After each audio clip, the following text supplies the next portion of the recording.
I have 9 VHS tapes now. I had about 0 recently. So, the collection is growing. This is not an addiction. It's a passion, I swear.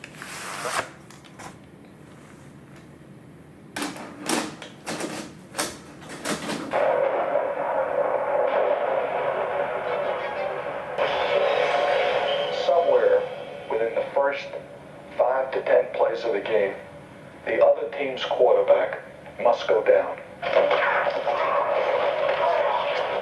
And he must go down hard. This first video in my collection is called The Best of Thunder and Destruction, NFL's Hardest Hits. And it's probably the most important video in my entire collection. It consists of montages and documentary-style interviews about when people basically knock each other down to the ground in the game of American football. This was published in 1992, which is my birth year, and a lot of people in the world talk about getting a birth year watch, where a watch they purchased was created in the year that they were born, but I don't have that. I have a birth year VHS. I think it's really great. I think the product design on the cover is great. It really screams to you that there are going to be a lot of tackles.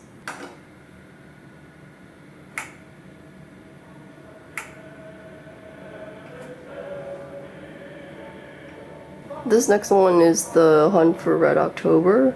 This is a old film, again. I guess it has to be if it's a VHS.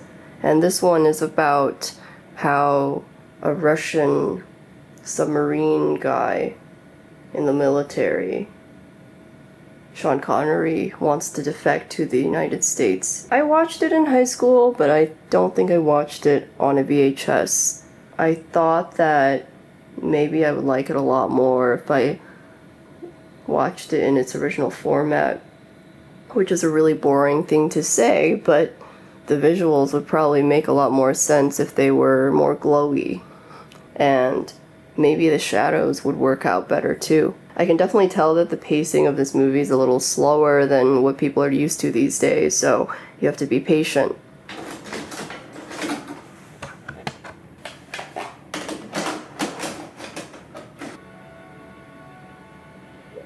Cinderelmo, last night, I had to choose someone to marry. Oh, so young to get me married.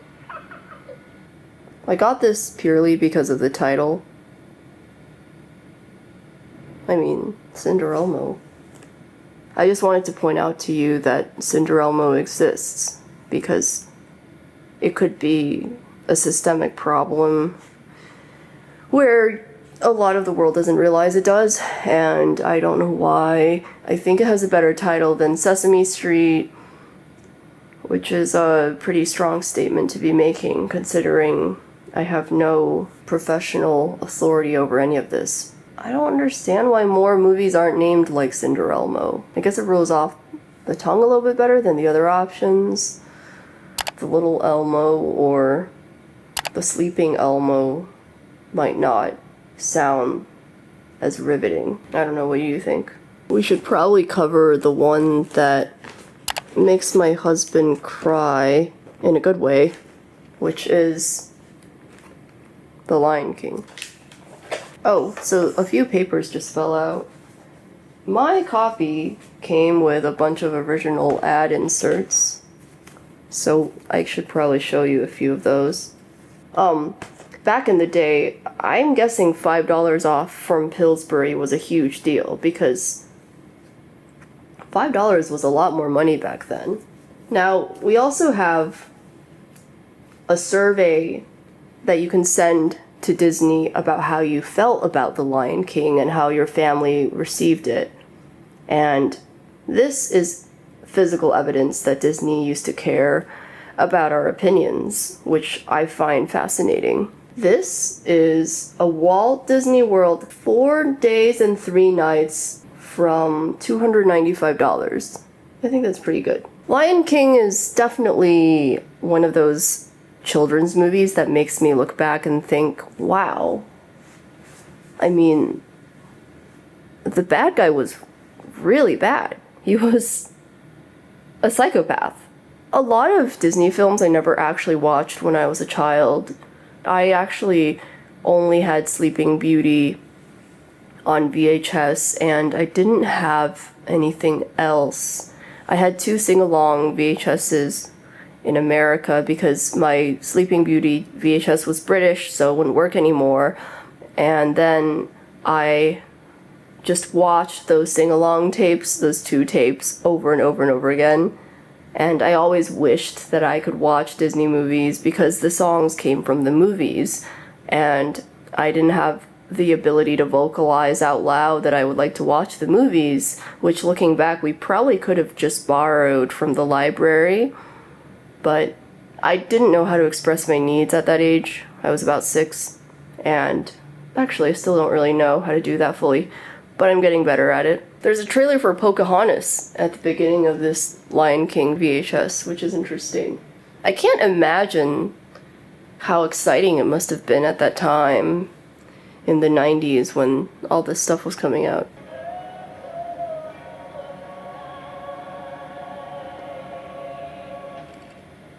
The Lion King is totally a great movie. I don't know why it's not my favorite movie. I think that on paper it's probably one of the more impressive Disney movies out there because it seems like it was just made with the right techniques. Storytelling, animation, everything, music. But I think I appreciate it just from a movie making standpoint. What I really appreciate personally, which is probably more primitive and not as well made, is Sleeping Beauty.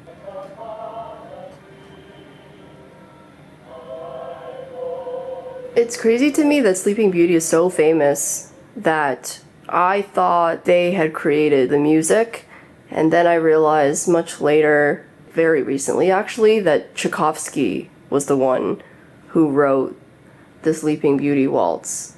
It's been out there for a long time in history, and then Disney, I guess, repurposed it. But I like what they did with it. I like what Disney did with it. I like that you don't have to be ashamed if you sleep a lot, because there's a movie about it. Purely because I watched Sleeping Beauty when I was in England as a kid is why it's my favorite Disney movie. It's my favorite Disney princess, everything. I think it's fine. I don't find it too harmful in today's society. I never grew up with strange expectations that my future husband is going to kill a dragon.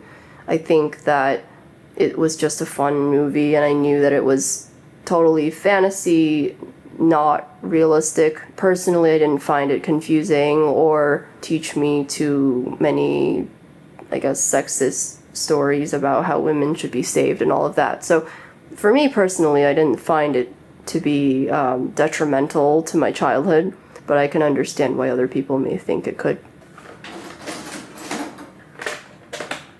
The next movie I have here is Sleepless in Seattle, and this is the only movie that I know of, I think, that makes me tear up. I don't know why. I think it might just be the anticipation for that moment, and I think it's mainly also because there's a little boy in here that's very adorable and just wants a certain outcome to occur, and you find out in the end if he gets his wishes. And the people in this are just good people. The writing is smart. There are a lot of good one-liners. It's also kind of fun to see the old computers and old TVs that are in this movie. I guess you could see that in any movie, but using the computer is a primary part of one of the scenes, so it's fun to see people typing on the terminal because the monitor is only just displaying a terminal and it's not really displaying much of a user interface at that point in time.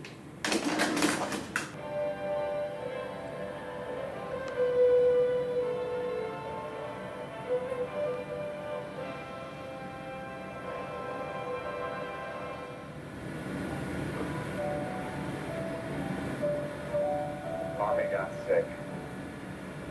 And it happened just like that. I don't think anybody could do it. It isn't fair. There's no reason. But if you start asking why, you'll go crazy. I personally think this is one of the best VHS tapes that you could be getting. And right now, VHS tapes are very cheap. I found a lot of these, most of these from Goodwill for $1 in Florida. I've found a couple of the others on eBay for under $10, including shipping. You can't get any cheaper with VHSs right now. I am really concerned that more and more VHS players are going to break and no longer work, and maybe the price of them will go up. I only have one working VHS player right now, which is attached to this TV, and it's starting to make really, really uncomfortable noises when I rewind tapes, unfortunately. I will probably grow this collection as much as I can this year with low price, good films, and just hope that they don't break. And hopefully use them forever.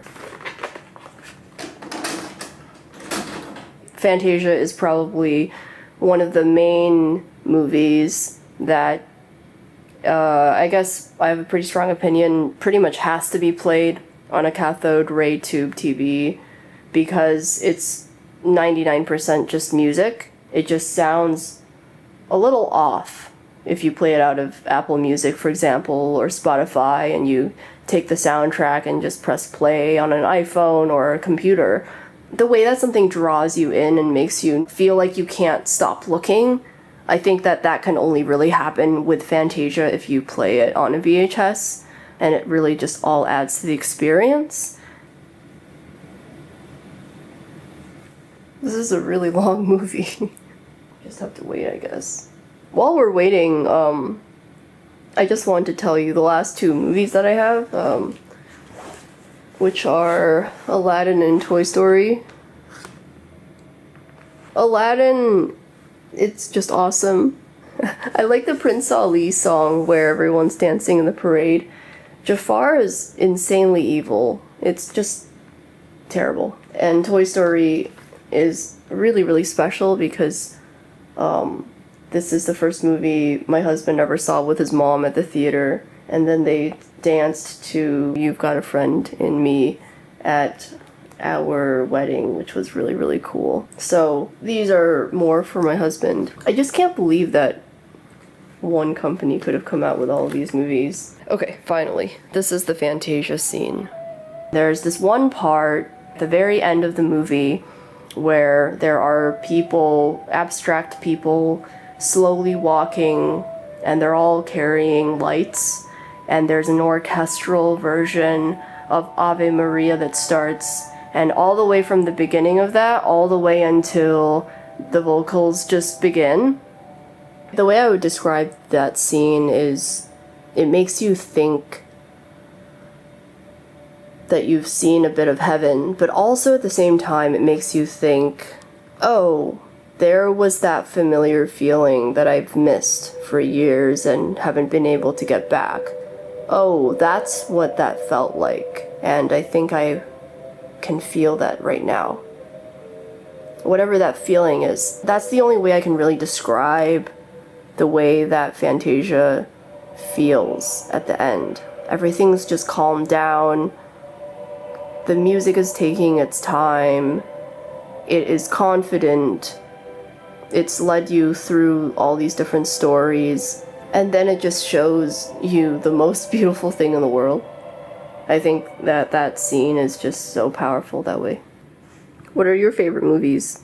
I want to know. My favorite movie I don't have on VHS actually. It's 12 Angry Men, the black and white version. That's my ultimate favorite movie. It may not be the most action-packed, but I like it a lot. I mean, I like a lot of movies besides that too, like Shaun the Sheep, but I guess 12 Angry Men is what I would answer if someone asked me what my favorite movie was, because it encapsulates what I really like, which is really smart dialogue, really interesting plot, even if they have to sit in the same room for 95% of it.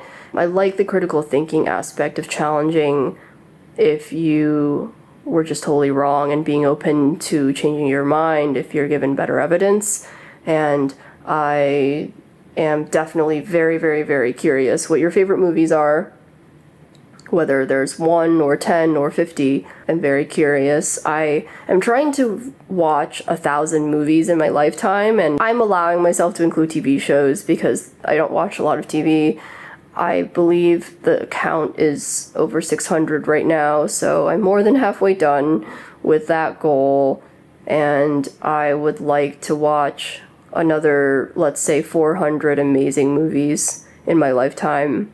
And hopefully many more, actually, because I hope I'm not 60% of the way done with my life, so I think I could get a little bit further than 1,000, but I could just never get tired of watching movies, thinking about them, studying them, and talking about them, and I look forward to hearing what you think and what your favorite movies are. Also, email me, write me a letter, anything works. I really like hearing from you. Okay, talk to you soon.